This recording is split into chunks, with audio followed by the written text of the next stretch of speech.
cátedra, a comissão organizadora, particularmente as professoras Vera Ferlin e Iris Cantor, e acentuar que, embora temas relativos ao mundo natural nunca tenham merecido grande destaque nos estudos disponíveis sobre a viagem de Magalhães, existiria muita coisa a se falar, inclusive sobre Brasil e Patagônia.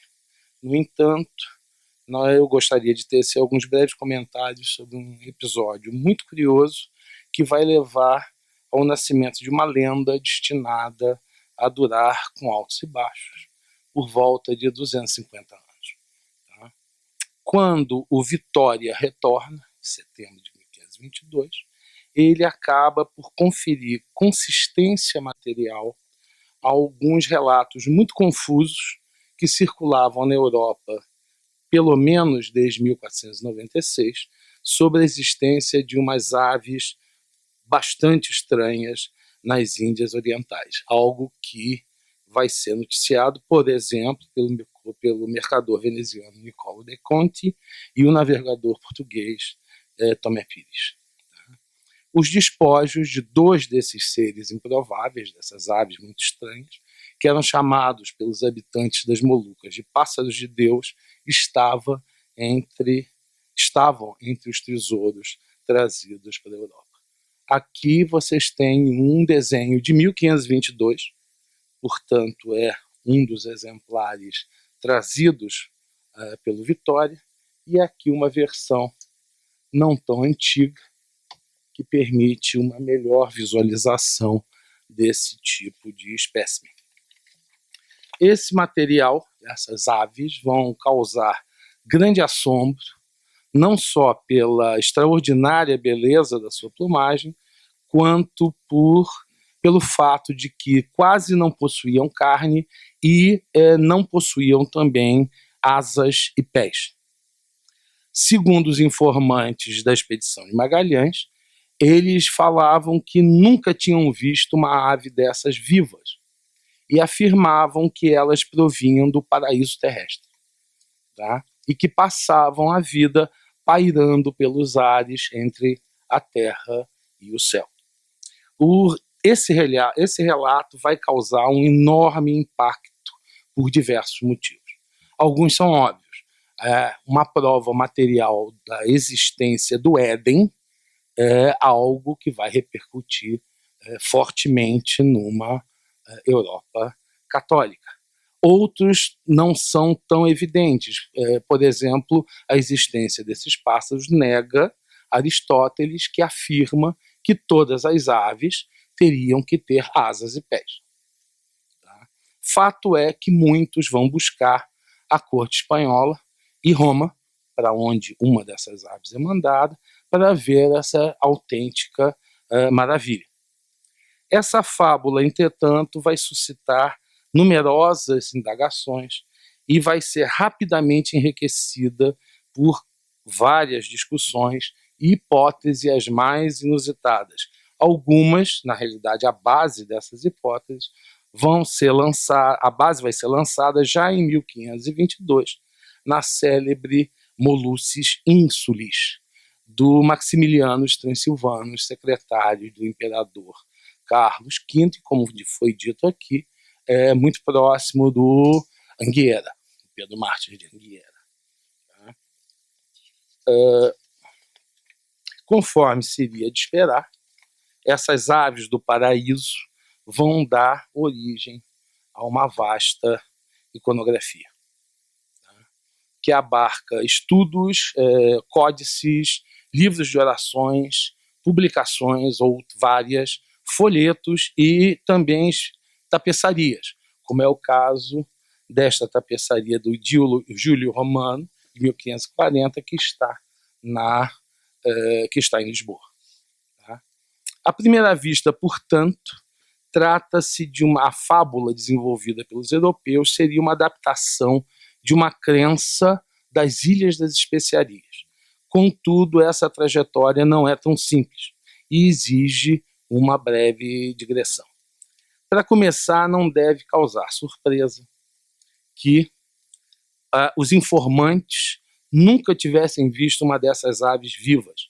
Na realidade, nós estamos falando de um conjunto de 39 espécies encontradas apenas na Nova Guiné, que, como já foi dito, só vai ser descoberta pelos europeus em 1527, tá? Ilhas adjacentes e certas partes da Austrália. O que os habitantes dessas partes das Molucas visitada por Magalhães realmente conheciam eram peles secas preparadas pelos nativos da Nova Guiné e ilhas vizinhas, que possuem uma plumagem extremamente elaborada. Vale notar ainda que o comércio de penas era muito ativo no Oriente, sendo praticado desde tempos imemoriais.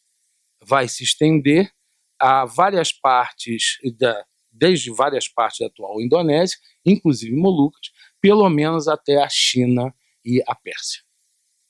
Já existe notícia de aves do paraíso chegando à China e à Pérsia por volta do 8º século depois de Cristo.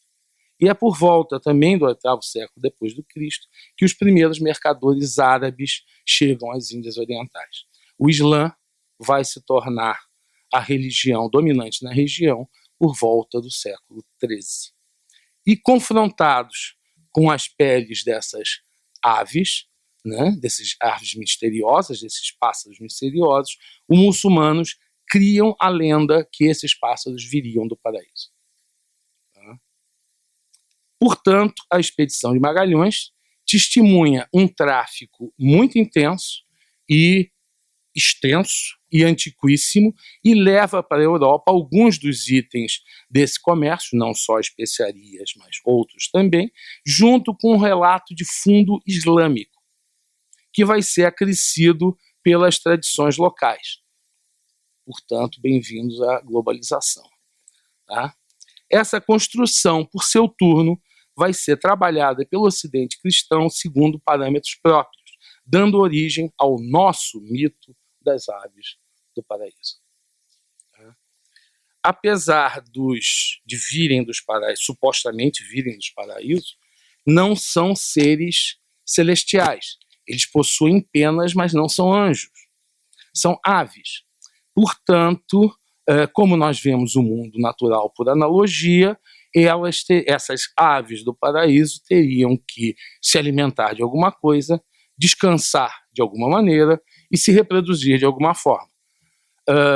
Elas se alimentariam apenas do orvalho, descansariam penduradas nas árvores mais altas por essas penas filiformes da cauda e reproduziriam, as fêmeas poria ovos no dorso do macho.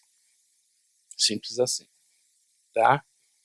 Essa fábula, entretanto, vai começar a ser abalada no século XVII, quando começam a chegar exemplares com asas e pés de aves do paraíso.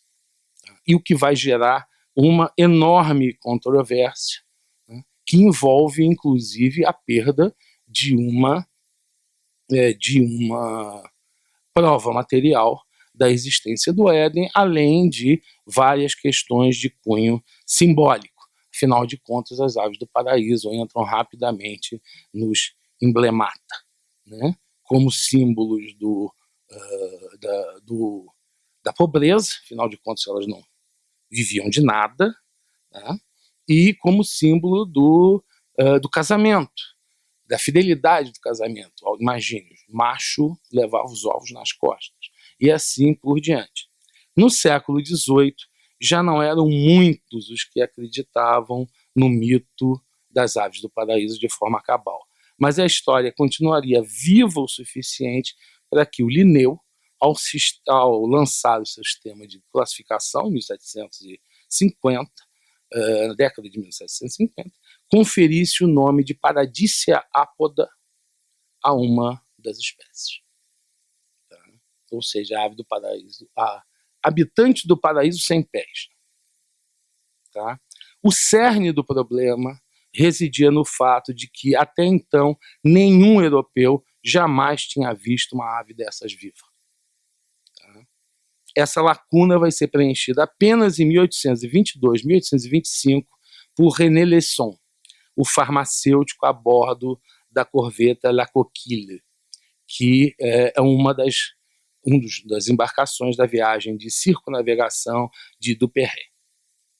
Só, portanto, no primeiro quartel do século XIX, um europeu vê uma ave do paraíso viva. Tá? Poucas décadas mais tarde, em 1858, o Alfred Wallace, o mesmo Wallace que esteve, registraria pela primeira vez os complexos ritos nupciais desses pássaros, o que torna evidente o papel de plumagens tão exuberantes. Né? Esse, particularmente, eu acho fantástico, porque o final das contas parece um ETzinho. Né? O macho abre as plumas do dorso, abre as plumas do peito e levanta 2 chifrinhos azuis para compor essa figura estranhíssima que fica bailando, atraindo as fêmeas. Tá?